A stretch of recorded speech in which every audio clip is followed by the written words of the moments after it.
Welcome to Urban Dharma, the podcast where suffering is optional. Hi, this is Reverend Kusla coming to you from downtown Los Angeles, from the International Buddhist Meditation Center in the heart of Koreatown. Well, what you're about to hear is Class 5, Part 2 of a series of talks I gave at Loyola Marymount University in the spring of '07 on the Eightfold Path. This is the last talk in that series, so this is Class 5, Part 2.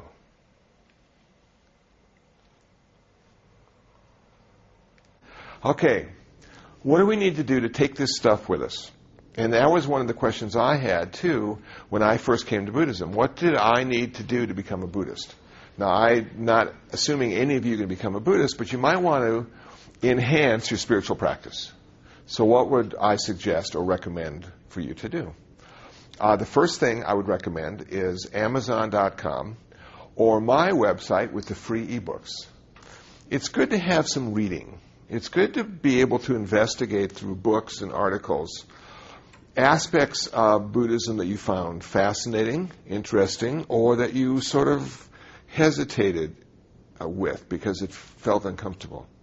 So it's nice to investigate through books and articles in privacy of your own space.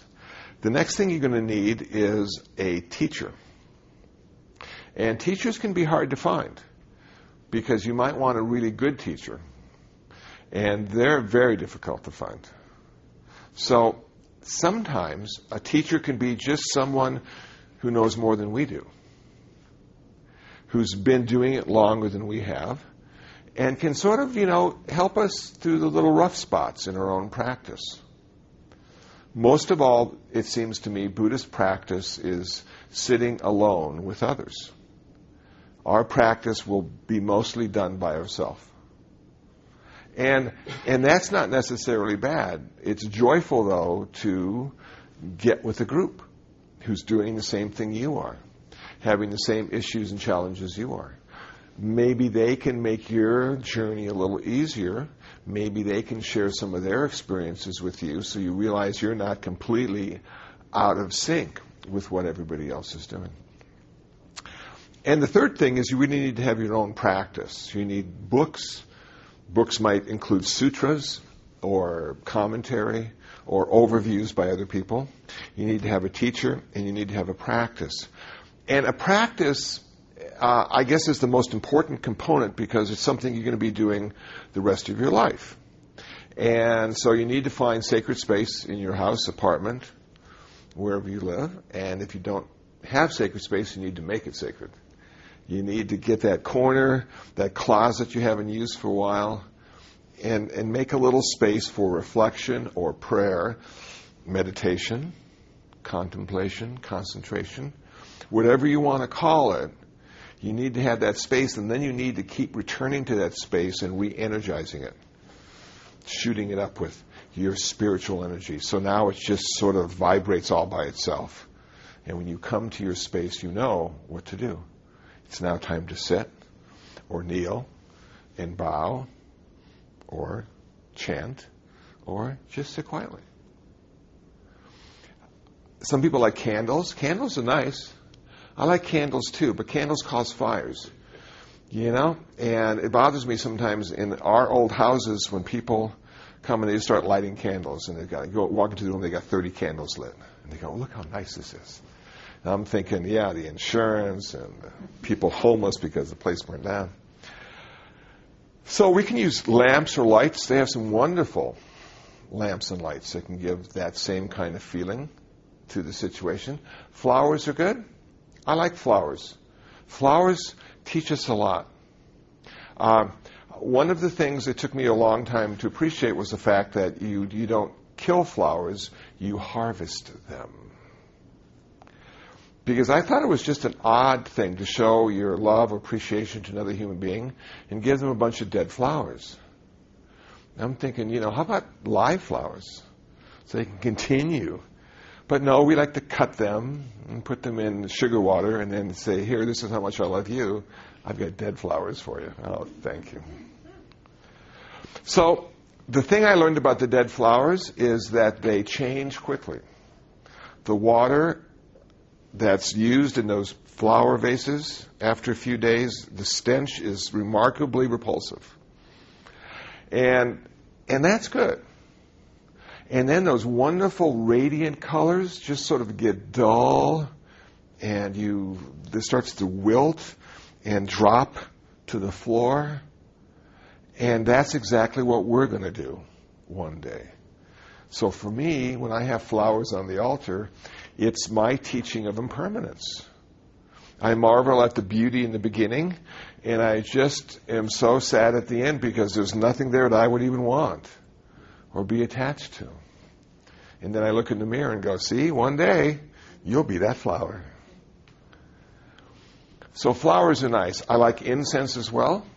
I like especially Indian incense because it reminds me of all the other times I've smelled Indian incense, the variety of venues I've been in while incense was burning. I have nice memories of that. I also like incense because at our zendo, the dog and the cat come and listen to my Dharma talks. And so you've got the smell of the dog and you get the smell of the cat, and you have the smell of 20 people with their shoes off. And so incense serves a function. In the old days, they used to have fires that they'd throw things in as offerings to the gods, and the smoke then would rise to the heavens. That's how the offerings got to the heavens. And so when I look at the incense burning, it is sort of like offering this wonderful smell or scent to the gods. At our center, on our altar, you will find food. And the reason we have food on the altar is because we are feeding the ancestors. We don't want hungry ancestors. And so we have oranges, sometimes apples. During Halloween, we'll have pumpkins and squash. It's festive. I thought it was sort of an odd thing to do initially, because I'm thinking, how could the ancestors eat that anyway? But then I thought to myself, isn't it wonderful to even think about your ancestors? You know, when's the last time you thought about your grandma who passed away 20 years ago? And yet when you look at the food on the altar, those thoughts of all those past family members come back. You wonder how they're doing. And so it's a way of staying connected to all those generations who came before you. Food on the altar. It took me a long time to figure that out. So our altar is really it's big. We have like a 5-foot Buddha, and it's fiberglass painted gold, so it looks really impressive. And all those things are designed to change our consciousness, to change the way we think about ourselves. We sometimes have bodhisattvas. We have the bodhisattva of compassion. We have Ananda on our altar, the cousin and right-hand monk of the Buddha. We have Manjushri. We have Jizu. Jizu is a cool little bodhisattva, Japanese Jizu. He chose to be reborn in hell. When he died, this bodhisattva said, I want to be reborn in hell because that's where everybody suffers. So he's down there right now, working hard. And so these icons, for me, have become a mirror. The mirror is reflecting my potential. I have the potential to become as compassionate as Kuan Yin Bodhisattva, to become as wise as Manjushri, to become as caring and loving as Jizu, and choose hell over heaven, to be of service to other sentient beings. That's all inside of me. That potential is there already. And it's just got this big crust over it. I need to chip that away. And then the perfection of my Buddha nature shines forth. So for me, Buddha nature is not a soul or something that exists independently. For me, Buddha nature is the potential we all have to be a perfect human being. And this practice, this Eightfold Path, these Four Noble Truths, all the commentaries, all the sutras, are really telling us, hey, you're already there. You've got everything you need to give your life vest to the person next to you, or to get through the day and be happy. You've got it all there. You just got to get rid of a few things. You just got to get rid of a few things. And your daily practice reminds you that that's the journey you've chosen. Now, let me warn you that when and if you decide to start the journey, you can never unstart it. Words of warning. It took me a couple years to figure that out. And I woke up in the middle of the night saying, what the hell have I done to myself? I can never go back to be the way I used to be. I'm stuck now. And I can't even stay where I am because that's always changing. The only thing I can do is continue to go forward. One foot in front of the other. Going through all these trials and tribulations. I can't get off the path. I'm stuck. I can't forget what I've learned. I can't forget the experiences I've had. Isn't that just the worst feeling? We can never go home again. And nobody told me that. They said, oh, come on the journey. Get on the path. It's wonderful. You'll like it. There are times in this journey where you don't like it. There are times in this journey where you are so confused and so unsure of the next move that it drives you crazy. And that's so nice to have these books of Dharma to just sort of read through and find that peace again. And it tells you it's going to be okay. Thousands and millions of people before you have walked the same path. And they've become better for it. And you too, once you get past this little dip in the road, will be better for it as well. But if you have a teacher, you can ask your teacher, what the hell do I do now? And the teacher hopefully will give you some instruction or encouragement. Or just be your cheerleader and say, good job, keep going. Sometimes that's all you need. But the spiritual path has its own momentum. In the beginning, it has none. And we're putting together our altar and finding our sacred space, and we've got our books, and we found our teacher, and we're practicing every day. And now it starts to have its own momentum. And now there's a day when you don't want to practice, and yet you still go and meditate. Because you can't not meditate. Because you realize if you don't meditate, some of that stuff just sort of goes away, and you've grown accustomed to feeling peaceful and being a bit more selfless than you used to be, and having a bit more compassion, and maybe having some insights and wisdom that you never had before. And you realize that is because you're practicing, and if you stop practicing, you might lose some of that.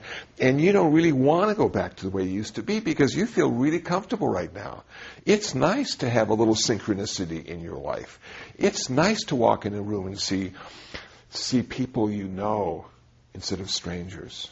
And you've never met them before, but you know them all. That's a nice feeling. So this momentum starts to build, and now you have no choice. Now you're stuck. So words of warning. I think any spiritual path works that way. And what happens next is your spirituality, your practice, your insights start to change you. And you notice the choices are being made in a little different way now. That maybe you don't need to be first in line, maybe you could just be second in line. And you go, okay, yeah. You're not quite sure why that's the case, why it's more comfortable to be second than first, but it might have something to do with your spiritual practice. Your intuition might start to become exercised in a way it had never been before. And you start to be more sensitive to people around you. And whereas before you could almost put your head in the sand and not notice their feelings or feel their pain or feel their anger, now it's right in your face and you're so sensitive. It's like you're just a raw nerve sometimes. And you go, oh man, this is so hard. Because I go in there and I see it and I know how they feel. And it makes me feel uncomfortable too, and there's nothing I can do about it. Yes. Please. I don't want to interrupt the flow of what you're saying. It's so nice. It's a good flow, isn't it? Yeah, it was. But I wanted to ask before we got to end. It's a big question. So, okay. But don't feel like you have to address it. Okay. So, and it's something that all religions probably deal with or they do. Okay.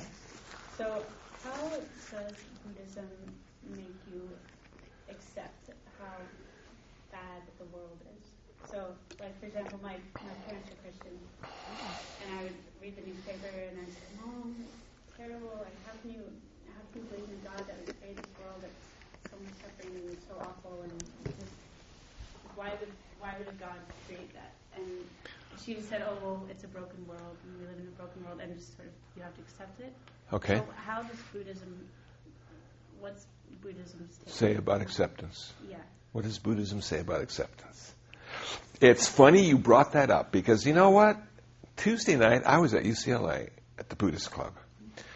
And there was a student there who's studying comparative genocide. Mm-hmm. I didn't think they had a class in comparative genocide. And she is so disturbed by it. It's just, she's finding out all these horrific facts about how cruel people are to each other en masse. And she said, does Buddhism have forgiveness? Do you guys ever forgive? Absolutely not, I say. We don't have forgiveness in Buddhism. Well, what do you have instead? What do you have instead of forgiveness? We have acceptance. And what's the difference between forgiveness and acceptance? Well, I was at a Buddhist Catholic dialogue, and Father Gill, who's no longer with us, was there. And I was so proud because I had just figured this whole thing out. Forgiveness, acceptance. I saw the difference, and I said, Father Gill, what do you think about this, Father Gill? If you forgive somebody, the forgiver is higher than the forgiven. And you know what I figured out, Father Gill? I figured out if you accept somebody, you're equal. There's no higher or lower in acceptance. You're equal. What do you think about that, Father Gill? I said. And Father Gill was so kind to me. He said, well, Kusala, you bring up a good point. But think about this. What's the one thing that forgiveness and acceptance does the same? They bring the relationship back into balance. That's why we have forgiveness. That's why we have acceptance. The Buddha would say this world is ultimately unsatisfactory. It's samsara. The Buddha would say this world is unsatisfactory because it was created. We're not blaming the creator, but anything that's created has to uncreate, has to die. And what we're seeing is birth and death all the time in this world. We just talked about Anna Nicole Smith earlier. Birth and death occurs every moment of every day in this world of ours. And is it just? Is it equal? Well, a Buddhist wouldn't go there because in Buddhism we don't have justice. We have karma instead. How do you come to a place of acceptance with this unsatisfactory world we live in and the way people treat each other? Well, I think for a Buddhist, the first part of acceptance would be patience. That you simply sit with it for a while. And you watch it arise, exist, and pass away. Everything. Arise, exist, and pass away. And what you start to see is that's just sort of the way the whole world works. We're not saddled with the concept of divine creator, so we can't blame anybody. We just go, wow, look at this stuff. How can I make sense of it? What does it all mean? Well, I think for a Buddhist it means it's unsatisfactory. It validates the first truth over and over again. But to get to that place of acceptance, let me tell you an old story that I used to tell a lot.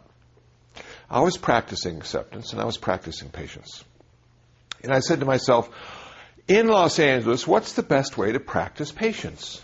And I thought, and I decided to go to stores, grocery stores, drugstores, 7-Eleven, and find the longest line. And just wait in line. And be patient.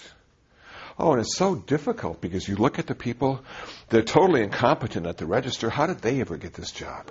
And your urgency is just saying, come on, let's move faster. I got places to go and people to see. And if you can figure out how to be patient in line, that allows you to get to the next place of acceptance. Simply accepting the line the way it is and accepting everyone in the line the way they are. Not condoning them or condemning them, but this sort of In the present moment, this is what I'm working with. It's not going to be any other way than this. If I want it to be, if I wish it would be, if I hope it would be, no. This is what I'm working with. This is my line. These people are my line people. They are teaching me about patience. So in Buddhism, we have this thing like acceptance, of just trying to accept the way things are and working with that, rather than forgiveness. And when you come to that place of acceptance, those relationships you have with all those things around you go back into balance. And they don't cause you any more suffering. And your urgency drains away. You know there's no other place to be in this present moment but right here, right now. How does it smell? How does it taste? How does it hear? How does it see? How does it touch? What is this moment? That's what I explained to the student at UCLA the other night. And that's why perhaps when she goes back to her comparative genocide class, she'll say, hey, that's the way this world is. Was that helpful at all? Yeah, it was. I can relate to the class because I was a history major, so Yeah. it's sort of like everything you learn is just, you don't know, like how do you, I don't know, not interpret it, but how do you comprehend sort of just the horribleness of it, but I guess. I don't think there's any way to do it. If we were to do it, we would say, does Hitler have Buddha nature? Okay. Yeah, he does. Hitler had the potential of being a perfect human being. But something went wrong. And a Buddhist would say, well, he had too much greed, too much hatred, and too much delusion. He was such an unskillful human being, and that's why millions of people died and suffered because of the way he acted. So you might say, well, I'm going to forgive him. I'm going to forgive him for everything he did so I can feel better about myself. Because if I hold this anger towards him, I can never find peace. And forgiveness allows me to find peace again. And the Buddhist might say, I'm going to accept him just the way he was. I had no expectations about him. I didn't think he was going to be any better or worse than he was. I'm just going to accept the situation and work with it. And if Hitler comes through the door, I got a pretty good idea of how he's thinking and what he's done, so I need to relate to him in that way. You know? Jonathan, yeah. No, but then forgiveness has, like the reconciliation in South Africa, Yes. has a moral issue, right and wrong. Yes, it does. Acceptance Doesn't. is not admitting that that person did something. That's exactly right. And we don't have right and wrong. We lack right and wrong because we don't have a divine lawgiver who decides for us what is right and what is wrong. We have karma. We have karma. We have a natural order of things. Natural cause and consequence. But from a human, not a religious point of view. You're talking about like maybe a secular, relative perspective, Right. living From in a community. Humanistic point of view. Yes. You see somebody does you wrong. Somebody comes up and smashes you in the face for Right. no reason. Right. That is wrong done to you. That is very unskillful. Very unskillful. And it hurts, and I suffer, and I become a victim. And then I come to a place of acceptance. And then it still hurts, but I don't suffer. So, and it works the same way if you're forgiving, but I like the idea about morality because acceptance lacks morality. Forgiveness is all about morality. So you're saying you would look at it as if what that punching your face was not right or wrong, It was what happened. Now, let me give you a realistic example, though. I was in my neighborhood, we have a really nice El Pollo Loco. So I went there, I got the two-piece meal, the breast and the wing, and the flour tortillas, and it was a hot day, and I was hungry, and I was saving the breast for later. Ran out of my Coke, though. So I went to the Coke machine to get some more Coke. I came back, the breast was gone.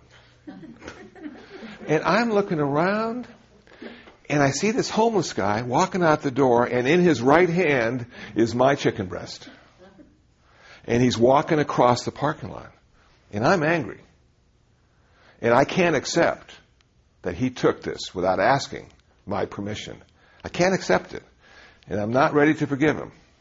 So what did I do? I opened the door and say, hey, you can have it. I'm giving it to you. And he didn't even turn around. He just kept walking. But what happened when I gave it to him? That means I wasn't a victim any longer. That means at that point I could come to a place of acceptance with the situation. But I needed to be in charge. Why? Ego. It was my ego. You know, my ego was hurt. Someone didn't respect my boundaries.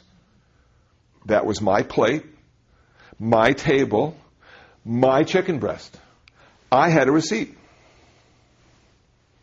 And you also said I wasn't ready to forgive him. Couldn't forgive him, couldn't accept him. But I could give him the chicken. I could take the control back. And then I could come to a place of acceptance. And then I could relax into the situation and go, well, maybe I didn't need that chicken breast anyway. I feel okay. I'll get one tomorrow. But that's what I'm saying.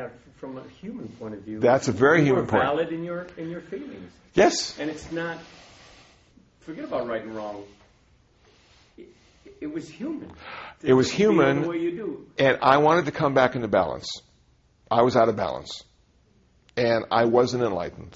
I wasn't selfless. I admit it. I wanted to eat that chicken breast. I was still hungry. And I had the illusion that I owned it. But I was just using it until somebody wanted it more than I did. And he did. He hadn't eaten in a long time. He was hungry. I mean, anybody who's going to steal food off your plate while you're in the room, he's a hungry fellow. But even that, at that moment, didn't enter my mind. I mean, I wasn't a bodhisattva. I wasn't compassionate. I have trained myself over years of meditation and practice, and I still got angry because I was hungry. You know, I imagine if I had not been hungry, I could have been more skillful in my approach to it. But the only thing I could think of was, I need to give it to him. I need to let go of my ownership. But you're not citing this as an example of acceptance. I'm citing this as a way that I came to acceptance. The backstory. I owned it. Fulfill the ego. Yeah. Oh, yeah. No, it was there. It was there. I was territorial. I felt like a victim. See, it just feels like, from a human point of view, what you felt was normal. Of course it was. And then we can put the religious spin on it, and then us Catholics would say, yeah, you weren't Christ-like. Yeah. And I wasn't enlightened either. Same thing. So, exactly. And so But you're human. I was human. And I'm going to be human first until I achieve nirvana. And I have to deal with that. I have to accept my limitations. I have to accept my ego still directing how I live in the world. And most of the time it does a pretty good job. Sometimes it gets a little confused. But I got to be realistic. I can't say to myself I'm any farther along than I am. Because I'd be lying or I'd be deceiving myself. So I've got to figure out how to come to a place of acceptance with my unskillfulness. That is so powerful what you're saying. I'm sitting here just having a ball with that. That's a great example because that's accepting things just as they are.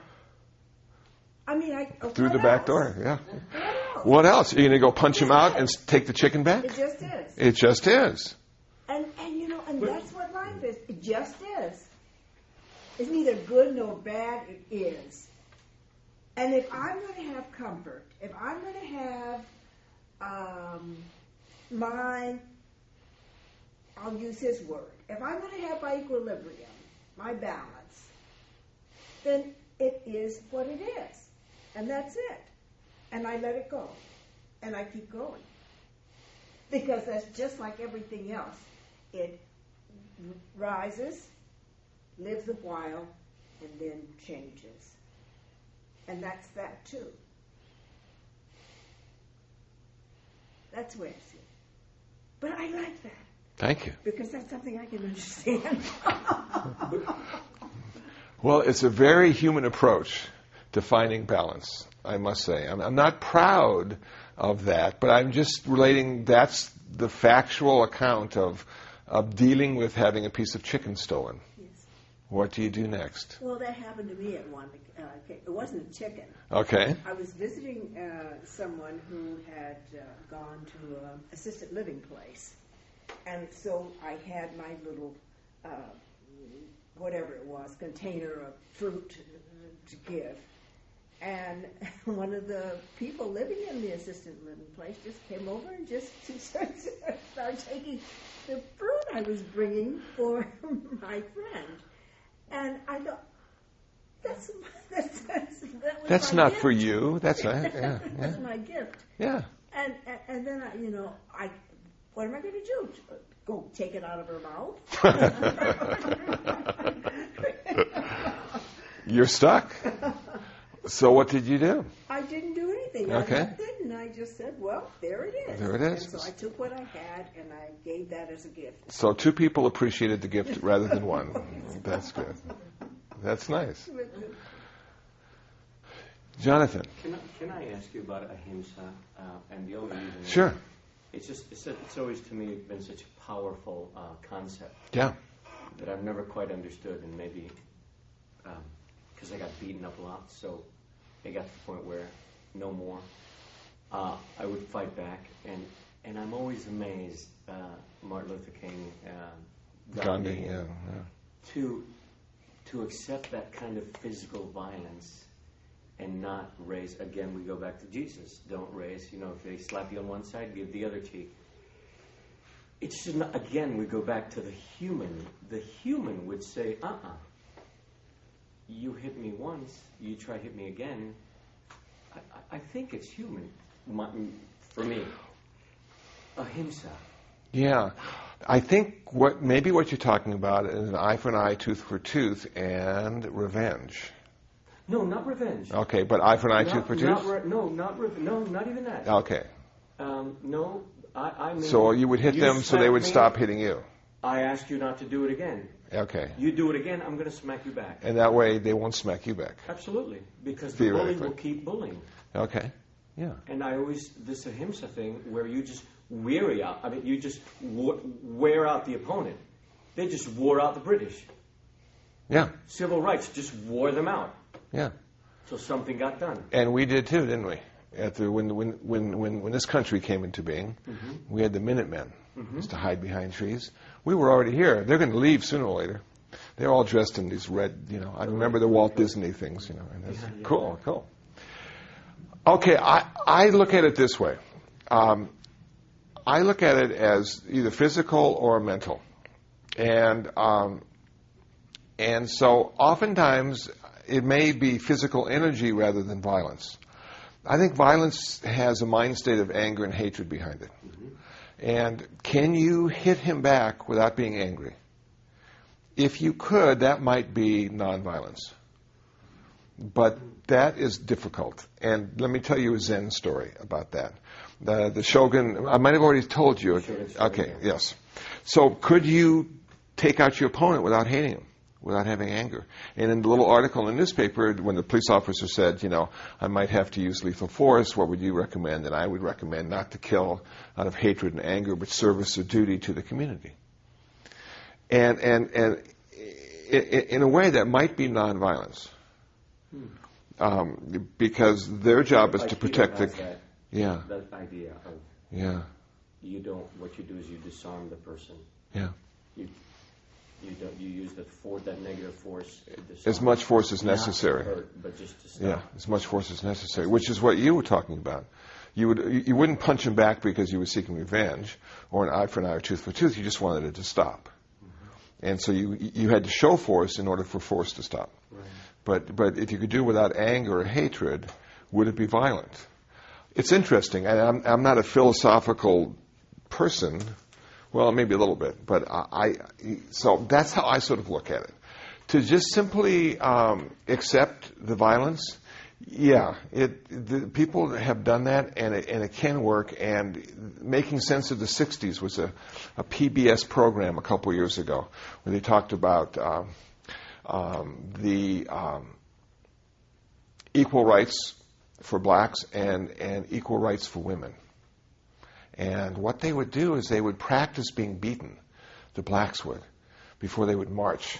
And they would have certain ways that they could hide their head, not have, a lot of damage done, and the group could get together and sort of protect each other, and yet they would never respond with any kind of action, any kind of violence on their part. And that message is so powerful, but it takes a certain kind of person to be ready to volunteer for that.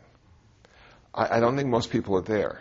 And so I go back to mind states. Well, what are you feeling? How do you feel about that? Are you doing it because you hate them? Because you're deluded and thinking you're right and they're wrong? Or are you doing it so it'll stop? So I wish I could give a better answer. But, Can I ask you one more? Oh, of course. I was in the paper recently because I guess the Getty, I think, has a collection of photography, and it has that image of the monk during the Vietnam protest. Yeah. Thich Quan Duc. We have a house named after him. Yeah. That is one of the most powerful images, and I guess I'm just trying to get an explanation of what is that soul or that being. Yeah. It's not a Buddhist image, it's a political image. First precept in Buddhism is not to take your life, not to take a life, not to take anyone's life. If you haven't achieved nirvana, when you light yourself on fire, you're going to do time in hell, according to Buddhism. Not forever, because we don't have forever in Buddhism. But you'll be doing time in hell. You'll be able to visit Jesus. It's a political image. It was a statement. It was a political statement. And it's powerful. It's just amazing to see the potential meditators have of sitting quietly while they burn to death. But that's not what Buddhism is about. And that's breaking the first precept. And for a monk to take his own life, it's even more demerit than a layperson. It did seem to change the course of the war because it brought attention to the plight of the Buddhists. And at that point, and please don't hold this against me, but there was a Buddhist Catholic thing going on. The Catholics were in power, the Buddhists were second class, and they wanted to and the whole thing went on. I don't like politics very much when it comes to that. So did that really help Vietnam? Well, Vietnam became communist. We pulled out, and now we're doing business with Vietnam, building factories over there. I guess everything worked out the way it was supposed to. Did he need to take his life? Probably not. But there's a museum in, I think it's Saigon, that has his heart in a bottle.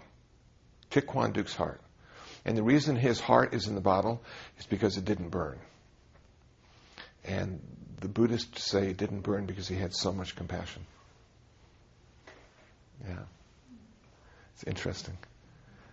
But we can't condone that. Why did they name the house after him? Our founder, the founder of our center, his father burned himself too.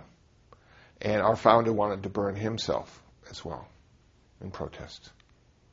And his father said no. No. So but again, that's politics. That's not Buddhism. And we have to separate that. Yeah. I've got a whole article on that if you're curious about that. Yeah. Okay. Anything? It's getting time. Why don't we end our class with a loving kindness meditation? I think that'd be just a nice way to end the 5 weeks we spent together. And I hope more than anything else you found it useful. I'm not assuming you found it enlightening, but I hope you found it useful. And that when you see Buddhists now, you'll have a better understanding maybe of what they're thinking and what they're doing. and that it's not mystical schmystical, but it's a way to live your life, I think. Is there a place, a dictionary for some of the words? For example, they're not even in the mindfulness. Yes. Plain and simple.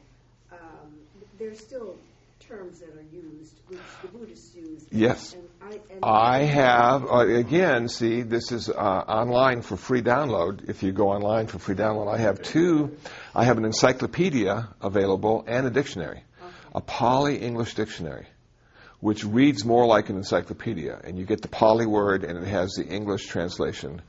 And if you read that whole dictionary, you'll know a whole lot about Buddhism. Yeah, I was wondering, I could buy a little. You can buy it too. A teeny little thing. But if you get a friend of yours to download it and print it out for you, just buy him the paper. You know. So yeah, it's available. Bodhi Tree Bookstore is a good resource. The one in Melrose by the Pacific Design Center. They have those in stock, and yeah. Okay, I was just wondering about that because even you use some terms that I know are pretty common among the Buddhists. Yeah. Not for me. Yeah, exactly. It's like me listening to Yiddish, you know. Everybody seems to know what they're talking about except for me. And I'm like, what does that mean? So it's the same thing. Okay. Yeah.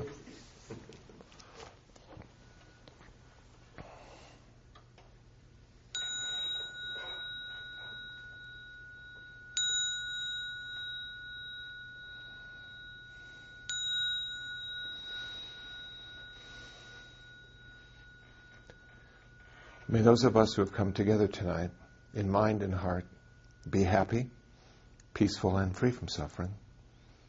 May no harm come to us. May no difficulties come to us. May no problems come to us.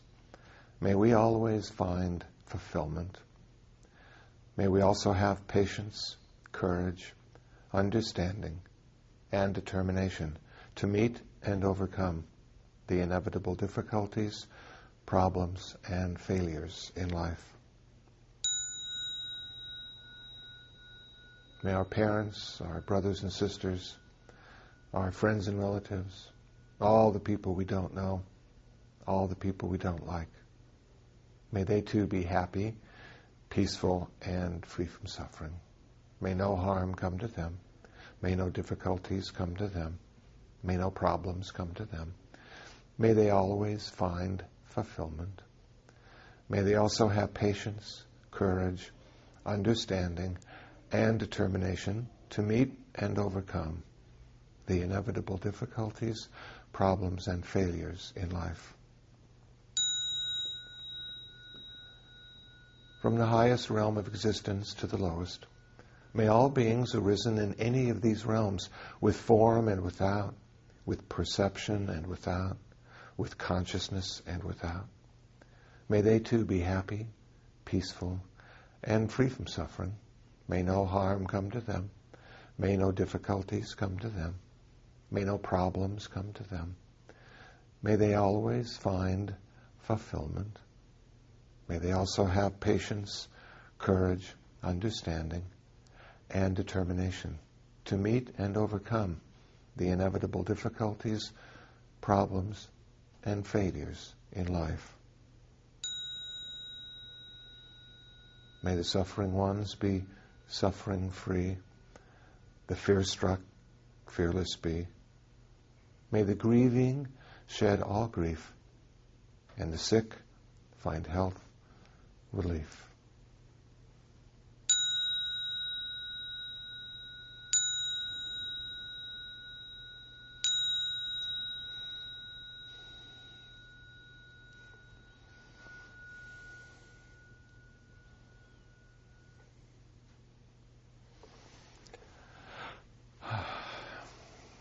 Well, thank you all for taking this journey with me. It was a lot of fun for me. And I hope you had a little fun on the way too.